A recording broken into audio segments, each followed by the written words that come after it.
season opener. Find out how the women's basketball team fared as they hit the court in Michigan for the Lawrence Tech Classic. Finishing strong, see if the women's soccer team was able to record a win in their final RSC matchup of the season. And Upset Central. Tomorrow's Halloween, and our reporters are going to debate some of the scariest sports upsets. It's time to come on down to the Pioneer Sideline.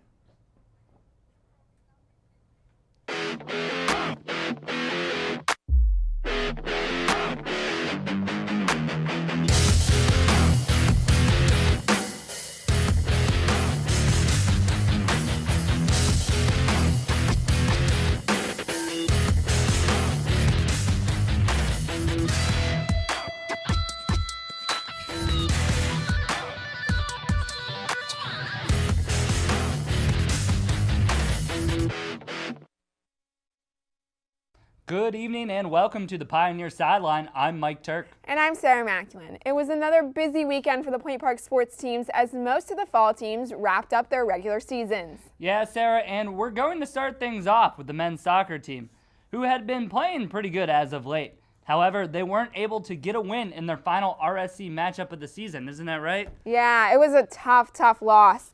I mean, they lost to IU East 1-0 on a penalty kick. And that's not a way you want to lose at any point of the season, but especially that last conference game of the season where you'd like to pick up that one more win, maybe move you up a spot or something.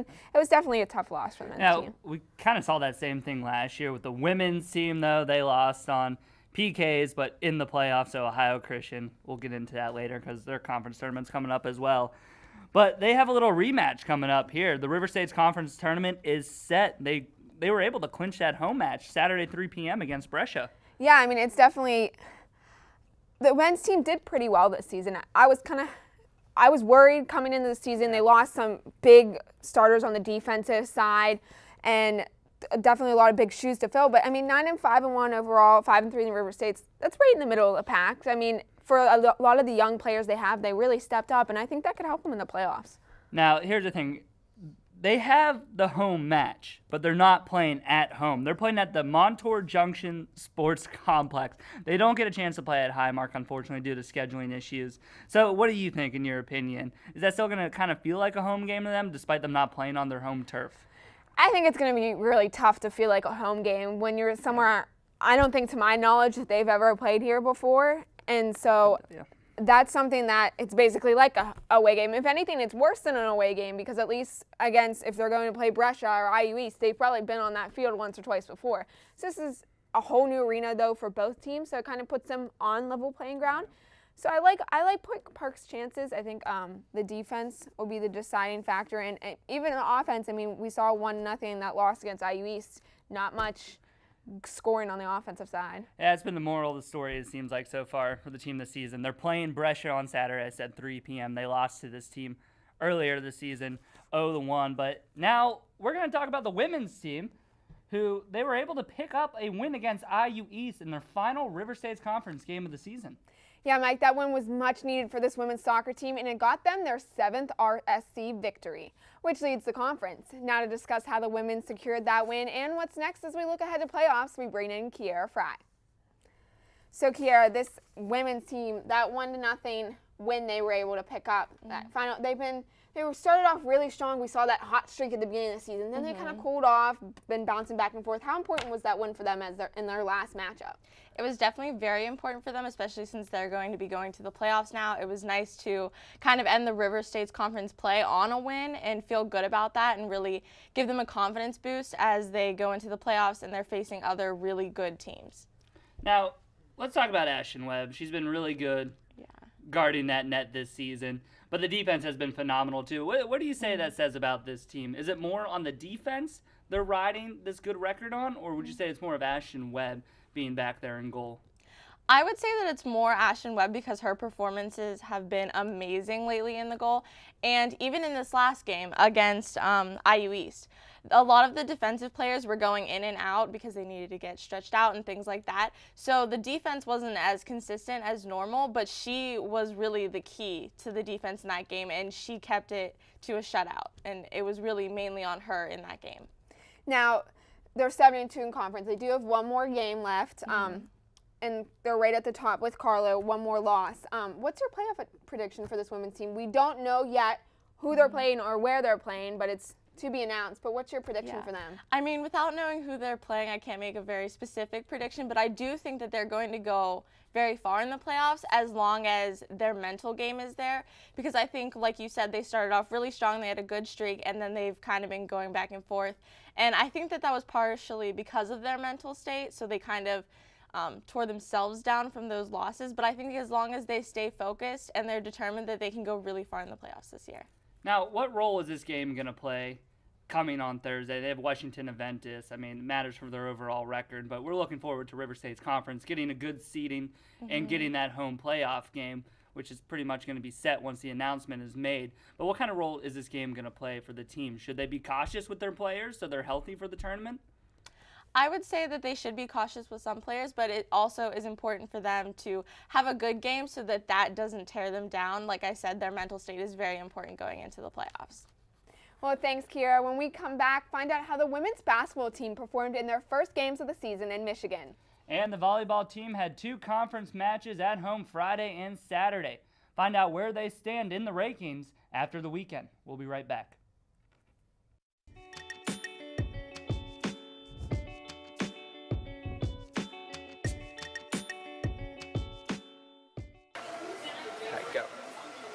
Go to our new website, uview.pointpark.edu.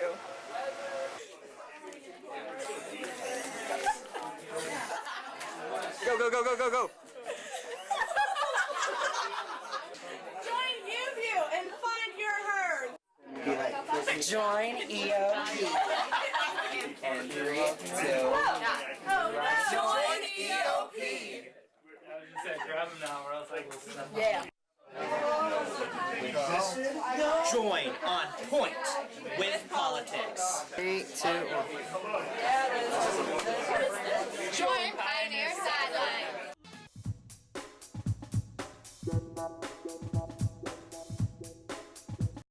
Welcome back.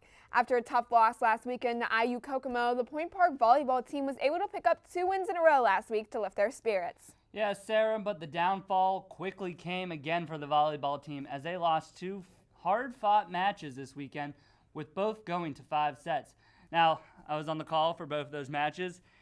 It really hurt me. The Brescia one was a tough one to lose. 5 sets. It's a game they could win. That's the most frustrating part with this team this season. They're losing matches they can win. Now, Erica Gums played in that game against Brescia, but she did not get the start against IU East. We've been seeing a lot of the other California girl, Haley English, getting a lot of playing time on the outside. And I got to tell you, Haley English has really stepped up and answered the call. Last year, this girl tore her ACL and MCL in the preseason. You and I both know knee injuries exactly. really bad, but she missed all last season. She's really battling the comeback.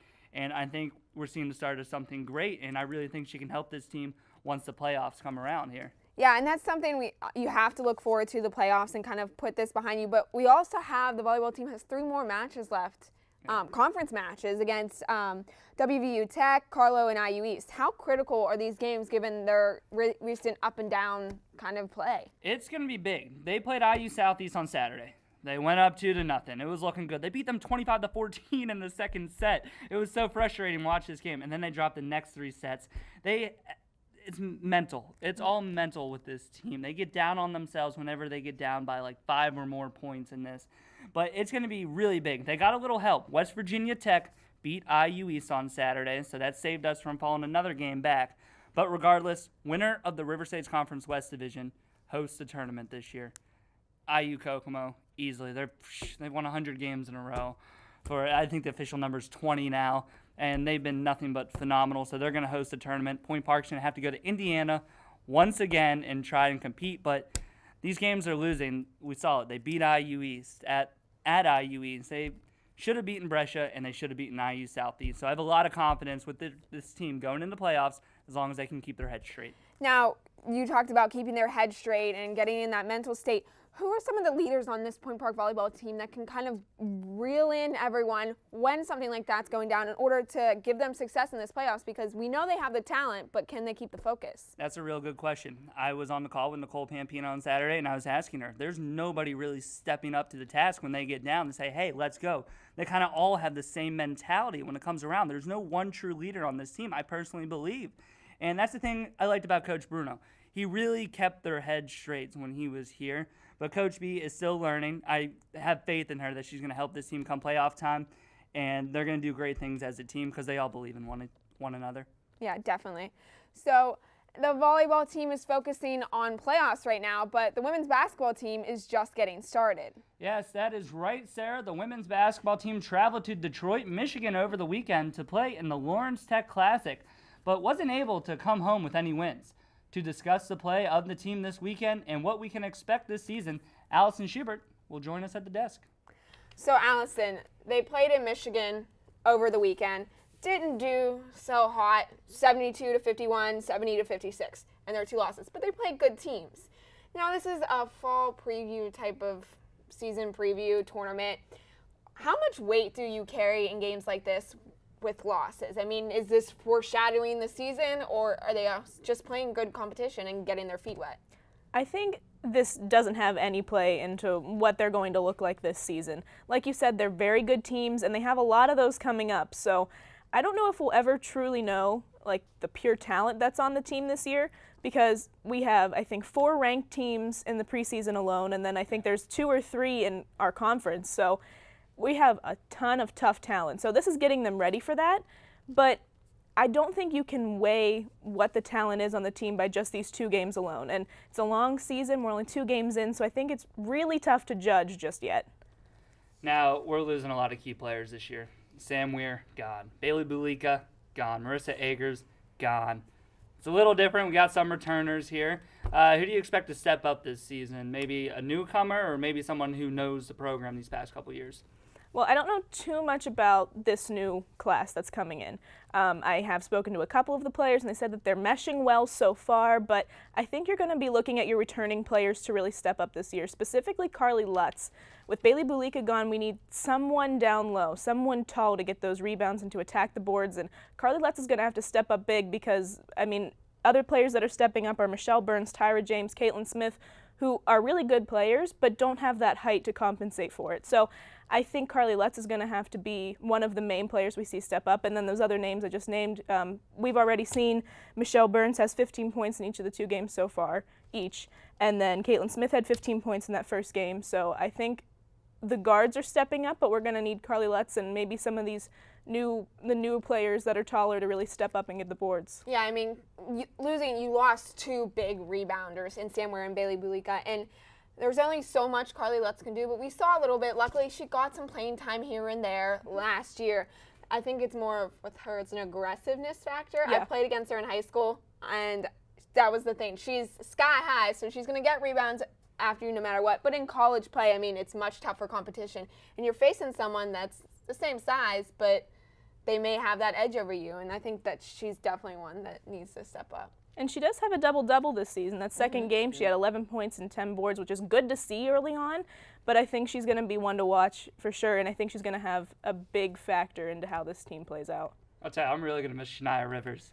She was Oh, one of yeah. the more fun players to watch. She was so aggressive. But thank you, Allison. We'll be hearing more from you later this season on women's basketball. Now, coming up next, the Penguins return to home from the road trip to Canada. We'll tell you how they played up in the north. And later, our reporters will debate some of the scariest upsets in recent sports history. Don't go anywhere.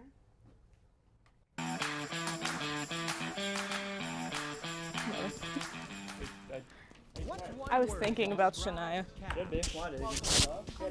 Creative. Experience. Openness. Pineapple. The Campus Activities Board is a student-run organization that consists of 7 different committees. Each focuses on event planning, marketing, and administrative activities. Join us in organizing the juiciest events on campus, from late-night bingo to festive dances to our team bonding meetings. Follow us on Twitter and Instagram at Point Park Cap, or like us on Facebook at Campus Activities Board at Point Park University. Good evening and welcome to Newsnight. I'm Josh Troop alongside Jess Paterchak. Defending his decision to kick out 15 Cuban diplomats from the United States. Thanks, Allison. Fitness on Demand has returned to Point Park.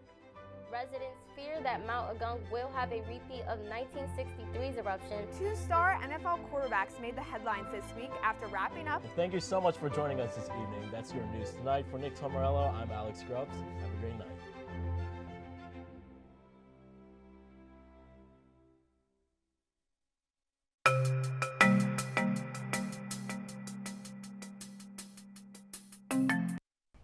Welcome back. The Steelers welcomed the Cleveland Browns into Heinz Field on Sunday for a rematch of Week 1. The Browns had a different look this time around with Baker Mayfield under center and no Josh Gordon on the wing. For more on the game and an update with the Penguins and Panthers, we toss things over to Colton Tobias. Thank you, Mike and Sarah. The Steelers were able to come out of Heinz Field on Sunday with a big win for the city of Pittsburgh as they got their Week 1 revenge against the Cleveland Browns 33-18. The Steelers started off slow on both sides of the ball as the Browns took a 6-0 lead after the first quarter. Then the Steelers came alive in the second quarter as Ben Roethlisberger was able to find Antonio Brown for 2 touchdowns to take a 14-6 lead before halftime. Running back James Conner then led the way in the second half for the Steelers with 146 total yards and 2 touchdowns as they now improve to 4 with a 4-2-1 record. The Steelers will travel to Baltimore this week to take on the Ravens as the race for the AFC North continues to tighten up with both of these teams and the Bengals. And the Penguins ended their 12-day Canadian road trip on a high note as they defeated the Vancouver Canucks 5-0 Saturday night, sweeping the road trip with wins against Toronto, Edmonton, and Calgary as well, to maintain a 6-1-2 record and stay atop of the Metropolitan Division. They are back in action tonight at PBG Paints Arena to take on the Islanders. And the Pitt Panthers came out with a win at Heinz Field Saturday night in an offensive shootout against the Duke Blue Devils 54-45. After being down 2 possessions for most of the game, the Panthers were able to bounce back to tie the game late. Then quarterback Kenny Pickett found Maurice French in the end zone with 13 seconds left to play to take the lead. The Panthers will travel to Charlottesville, Virginia on Friday night to take on the Virginia Cavaliers in a pivotal ACC Coastal matchup. Now, Colton, you talked about the Penguins and how well they're doing, especially on the road this season. Now, they had a tough task ahead of them Saturday night in Vancouver as they had to play that night following what happened early in the morning at the Tree of Life Synagogue in Squirrel Hill. Now, how much do you think that what happened fueled them to want to do so well in that game and play for their city, and even tonight as they're wearing patches to commemorate the victims? Oh, I think it fueled them a lot, Sarah, as the Penguins did win 5-0 with Crosby, Kessel, and Malcolm on their horses as they shut out the Canucks 5-0. And Casey DeSmith said it the best after he got the Warrior helmet. This one's for Pittsburgh, boys. And not just the Penguins, also the Steelers and the Panthers were able to come out with big wins as well as the city tries to cope with this unfortunate loss in Squirrel Hill. And I think it is a total class by the Penguins as they are wearing their patches in honor of the 11 victims who lost their lives. And also the Islanders as well are going to be wearing the patches as this city tries to cope with this unfortunate loss. Thank you, Colton. Now, the baseball season is officially over, and we have officially crowned a new champion. Could this be the start of a new dynasty in baseball? We have Taylor Sprito in the studio with more information. Thanks, Mike and Sarah. The Commissioner's Trophy is shipping up to Boston as the Boston Red Sox defeated the Los Angeles Dodgers to claim their 9th World Series title. The series went to 5 games as Los Angeles' only win came in Game 3 after the longest postseason game in MLB history, lasting a grand total of 7 hours and 20 minutes. World Series MVP Steve Pearce notched 2 homers, including a 2-run bomb in the first inning to give Boston an early lead in Game 5. David Price rewrote his postseason narrative by having a nearly shutout performance and recording his 3rd win this postseason in the game that mattered the most.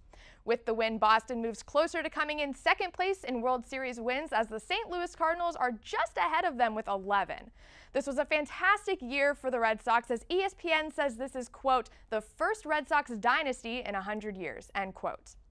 The Cleveland Browns have faced few highs and tons of lows over the past few years, and Saturday's loss against the Pittsburgh Steelers was no exception. Their response?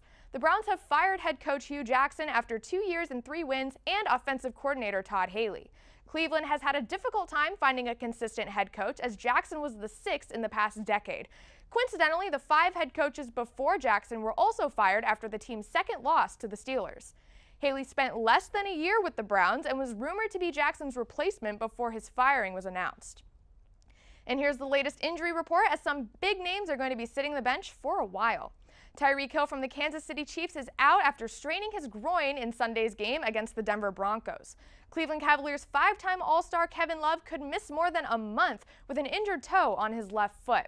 Toronto Maple Leafs star center Austin Matthews is out for a minimum of 4 weeks with a separated left shoulder, the same injury to his right shoulder that made him miss more than a month of last season. And Los Angeles Kings goalie Jonathan Quick has also been placed on the injured reserve after suffering a lower body injury. Now, Taylor, we've read this story before. Another Cleveland coach gone after a short period of time. Hugh Jackson, 336-1 in his time in Cleveland. Todd Haley not even making it half a season. Now, what other coaches are in the hot seat around the NFL? I think the one you've got to look out for right now is Jason Garrett from the Dallas Cowboys.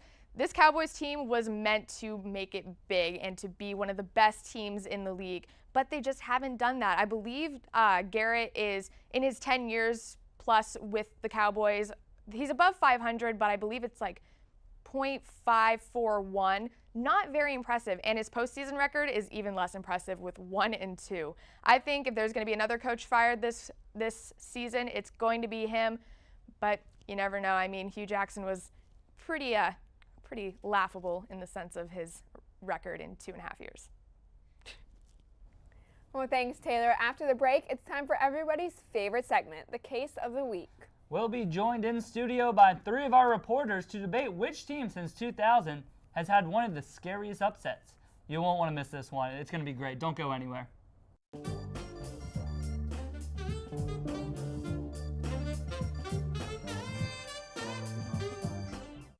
The United Student Government at Point Park University, working since the 1970s to solve the issues that matter to you.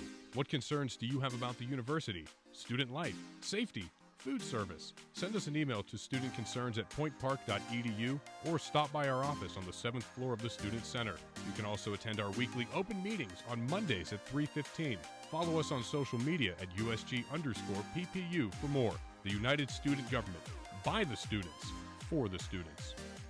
The Point Park Sports Network, bringing you live coverage of Pioneer Athletics on Stretch Internet, the home of the River States Conference and the NAIA. Subscribe today for complete access to the Point Park volleyball, baseball, basketball, and soccer teams. Watch live and on-demand broadcasts, and don't miss a minute of Point Park Athletics. Head to pointparksports.com/live for broadcast listings. The Point Park Sports Network, your streaming home for Point Park Athletics. Like 3, 2, 1. Please visit our website. Please, it's a nice website.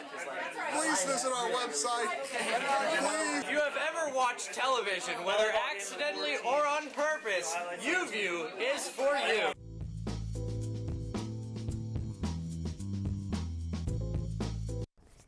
Welcome back. Everybody loves a good comeback, and upsets can be exciting, but some comebacks and upsets can be too good, almost scary, in fact. Like when a team goes undefeated but loses the Super Bowl. Yeah, or how about when a number 15 seed is upset by a number 2 seed in college basketball and everyone's brackets just go in the trash. Now it's time for the Case of the Week. To debate some of the scariest sports comebacks of all time since 2000, we have our reporters, Colton Tobias, Aaron Becker, Nick Kosiski, who's kind of already given away who he's going to pick with the scariest comeback ever, Nick. I have UMBC, obviously.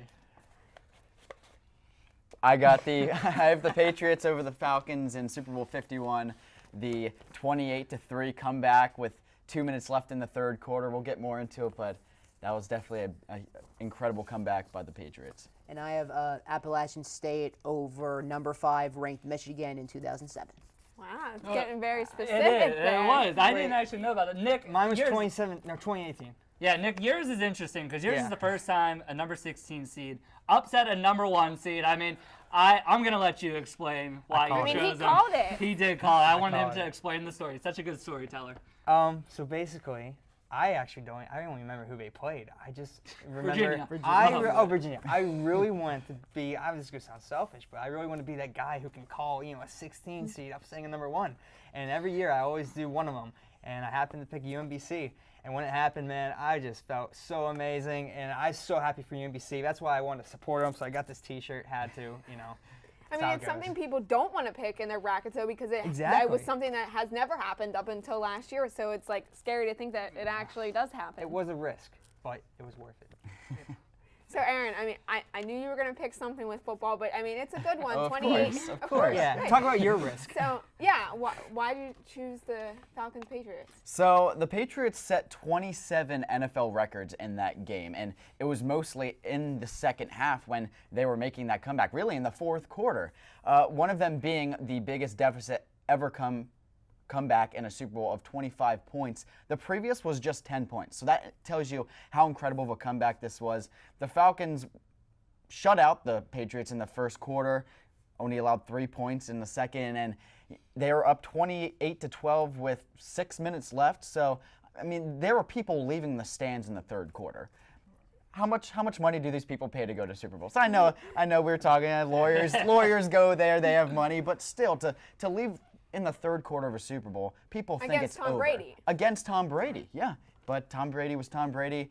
Took him down the field twice to tie it up, taking overtime. First Super Bowl ever going to overtime, so that was exciting. And 2 successful 2-point conversions in the game. That you don't find that every day in a game either. So. Now, both of these were both kind of big name in the news, but I want to hear, throwing it back all the way to 2007, I mean, I want to hear about yours, Colton. Absolutely, Sarah. So Michigan opened their season. We're talking about college football against an FCS team in Appalachian State who were the 2-time defending FCS national champions, and we have seen this story before in college football where like huge FBS schools such as Michigan and Ohio State start off the season against like small FCS teams, which are usually called tune-up games, and they could be called pay games as well as these small schools get paid millions and millions of dollars to travel to play here, and Appalachian State gave them a run for their money. Not to mention they were the 5th ranked overall team in the nation at this time, and many people had Michigan winning the national championship that year, and the score ended up 34-32 Appalachian State in a blocked field goal, which the announcer for the Big Ten Network, I think it's Therm Bergeron, I think, called it the greatest upset in sports history, and I feel I can make my case for that. Yeah, I mean, we saw the close. Why are you shaking your head? Because the question was the scariest. These are just unfortunate. Mine was scary. Why was it scary? Heard a lot of bragging. Because they were underdogs. Oh man, Tom Brady losing in the Super Bowl. I think that's very scary for. But we've big seen time it before. football. But they weren't the How many times underdogs. it's Tom Brady. He's made the comebacks before. Not to that standard. I agree with you. They were just surprising. They were just odd, and my team beat the odds. Did you buy the shirt after they won? Oh, of course. Okay. This was like my respect to them. Like, thank you. I was with you that night. I remember when they won. You were losing your mind a bit. You couldn't believe it. I couldn't believe it. The whole country couldn't spilt my Pepsi and everything. I had Virginia winning the whole thing. Oh, I had Virginia winning. Oh, you know how mad I was. So because of that, and because I had Virginia winning, I think it's the most scariest. I mean, we used to pick big winners on here, and we don't too much anymore. But I'd have to go with that. I think I think UMBC is downright scary in that situation. Thank you. So that's all the time we have for this week. Be sure to join us next week at the same Pioneer time. The same Pioneer channel. And the same Pioneer sideline. Did you put any money down on that? Or did you just should have? You should have. I mean, I had money on the bracket.